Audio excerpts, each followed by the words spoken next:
So your dream car is this, but you saved up your whole life savings and you bought this. And now you want to spice it up with a couple rare parts that will set you apart from the rest. We'll open up that wallet because in this video we will talk about the 5 rarest OEM cosmetic parts that you can buy for your 86 that will also unfortunately cost you a lot of money. But in return, they do look really cool and add to the car. This list was quite hard to make because I had to do a lot of research, and some of these parts, there's only like 3 pictures on the internet. So if you enjoyed this video, please make sure to like and subscribe. Leave a comment down below what your favorite part is. And also just join the Discord if you're new, because we talk about cars and play video games in there. So first up on this list is the rotating grille that you can find on a Zenki 11 GT Apex. This was only found on the GT Apex, and you know, like I do, everything in the 80s was cooler when it popped up and down. Well, grills are no exception to this, and only for the 11 model, they had a grill that would rotate up and rotate down depending on when the engine got hot. The thinking behind this is when the grill is down, it will decrease the drag coefficient on the car,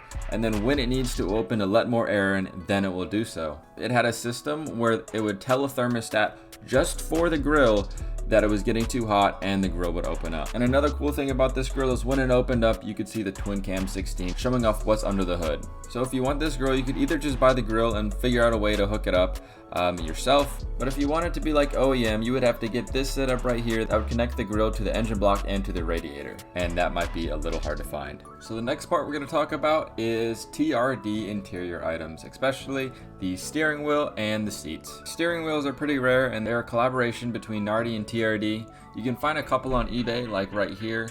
This one is selling for $1,000 while this one is selling for $900. So obviously this one's a better deal. So this steering wheel says Trd and Nardi on the horn button and at the bottom of the steering wheel. It is a beautiful steering wheel, and I think on an old car like this, it just looks better to have an OEM steering wheel. The Vertex and all the NRG ones just doesn't look as good as a OEM Trd steering wheel on a car. I only found one seat on the internet, and here it is. The back is made out of Kevlar, and I think the front is made out of some suede material. It is a beautiful seat, and this is something you'd have to really like because it's almost $3,000. The next item we got on the list is the Treno N11 rear hatch roof visor slash spoiler.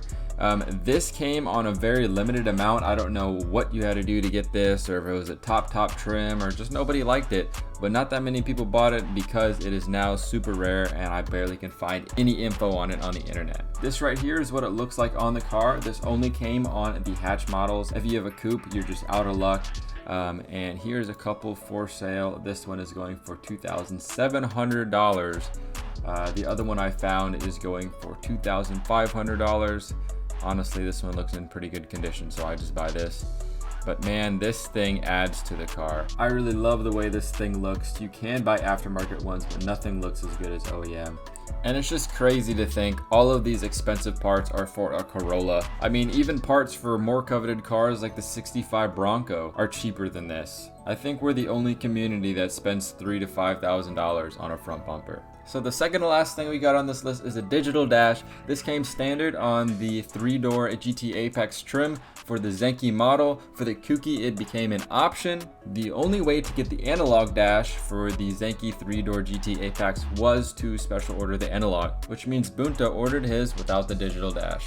One thing that you will miss out from the analog dash to the digital dash is that the digital dash does not have an oil pressure meter. It only has a light.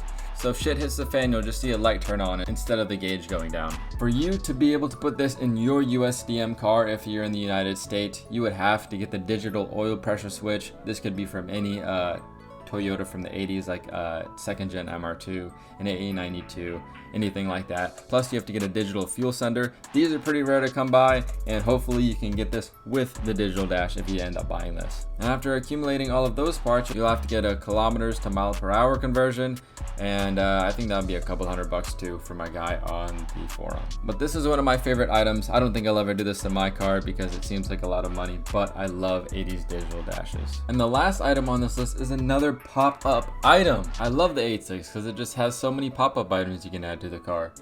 This is going to be the Toyota retractable fog lights. These came on not only the 86 but the MR2 and other Toyota cars, but it's especially cool on the 86 because of the 86 being known for having fog lights. When you turn on your headlights, these will also pop up too, and it just adds to the Trano. And if you have 11 and you're missing out on the pop-up action, you can add that to your 11, and then boom, you got pop-ups. The only problem with them is they are not cheap. If you see from these eBay auctions, they are pretty pricey, around $1,200 for a good set. And then on top of that, you're also going to have to buy the switch.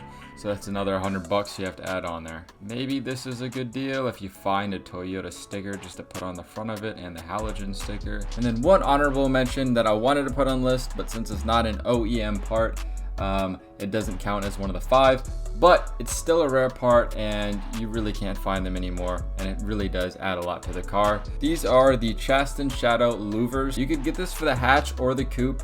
The hatch ones are surprisingly more common, and you can always at least find one for sale on eBay or on the internet. This one's going for $727. The problem is I've never found coupe louvers for sale. I don't even know how much they'd be worth, and I really want them. So I hope you guys enjoyed this video. Please like and subscribe if you're new again, and I'll see you guys in the next one. Peace out.